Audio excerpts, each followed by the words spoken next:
What's up, everybody? So today's video is a bummer, to say the least. This happened about 3 weeks ago. I didn't really feel like making a video at the time, but now I'm obviously making a video. So a quick backstory: I bought my R6 4 weeks ago now at this point, and the day I bought it, I ordered new tires for it because I knew I needed new tires day one. So a few days later, I think a Tuesday, the tires arrived at my parents' house where I had the bike. So then I called the dealership to actually schedule that coming Saturday to have tires installed, get the bike inspected, everything like that. So that Saturday I woke up really early because I was really excited about all the fun things I had planned for the day. You know, get the bike squared away in the morning, go check out some motorcycle gear later that day, and then Sunday go film with the Nismo and have some fun with that. So Saturday comes, I head to the parents' house bright and early, like I said. Here is obviously my parents' driveway, which they've lived here for like 5 years, and I've owned 3 cars, which I'll talk about that in just a second. So, and there's Maddie. So when I came in, my dad's 4Runner was right about here. He had the trailer already attached right here. I was gonna get in, park the car, get the bike on the trailer and head out. So I pulled in, I had my wheel turned kind of like that. I pulled in a little bit, I stopped, and then I let off the brake just to roll a little bit farther. I was hoping I could get a little bit more like this. And within a split second, I heard just a slightest little grind noise real quick. Part of me knew what happened, the other part of me didn't want to believe anything. So at that point, I had my foot on the brake, obviously, put it in reverse, and I pulled the e-brake up. And I let my foot off the brake. Now, for those of you with manuals, you know, if you're parked downhill and you're on the brakes, you pull the e-brake and let your foot off the brake, the car kind of squats a little bit because the weight transfers from all 4 wheels holding it to now in the rear. So it kind of squats a little bit when you let off the actual brake holding the e-brake. So when I did that in this, you know, I had my foot off the brake, holding the e-brake. The car didn't move at all. There was no movement whatsoever. So at that point I knew that my car was against the wall. So as I pull in just a little bit closer, we'll look at the wall real quick. That mark right there is not a fun mark to look at.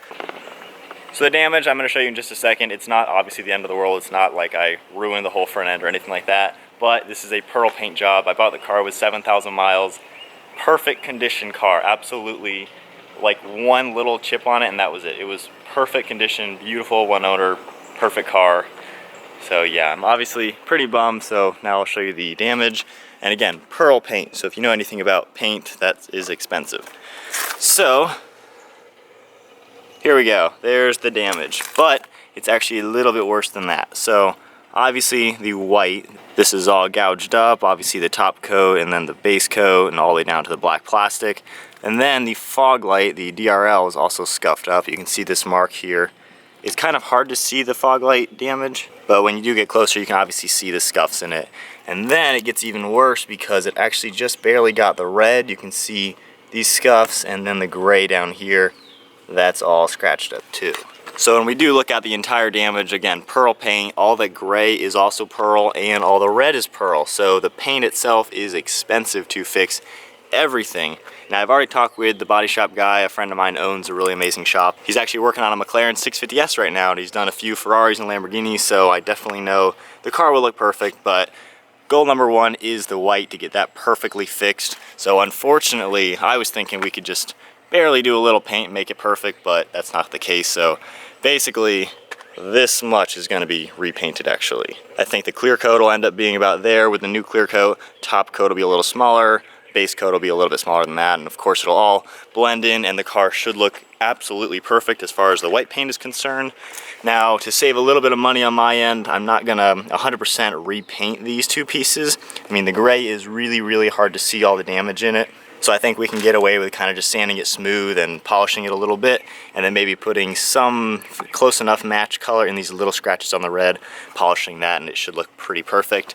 And then for the light, I don't really want to replace it, so I think this really can be sanded and polished and look pretty much back to normal.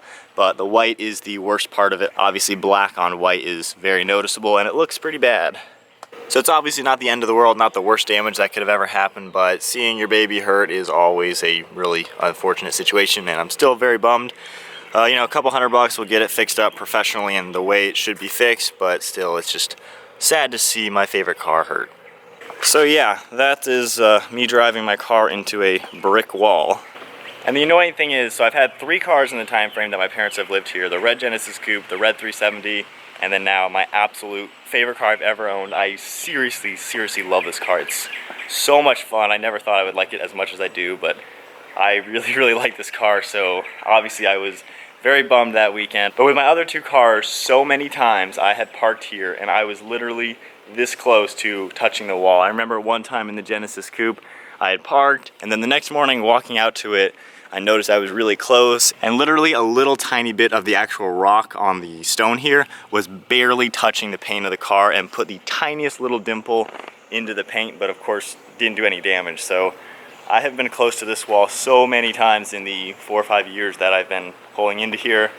And of course, the nicest car I've ever owned, my favorite car I've ever owned, something that I want to have for a few years and just enjoy so much, I scratch up. And the sad part is, I mean, this car again is perfect condition, but now half of my front bumper is gonna have pretty much new paint on it. So obviously, like I just said, the paint will be more like here, but I think all of this will end up being re-clear coated. So kind of sucks that it's going to happen. It's definitely going to be a couple $100s to fix. I think he said just for the bumper portion is a minimum of 250 bucks.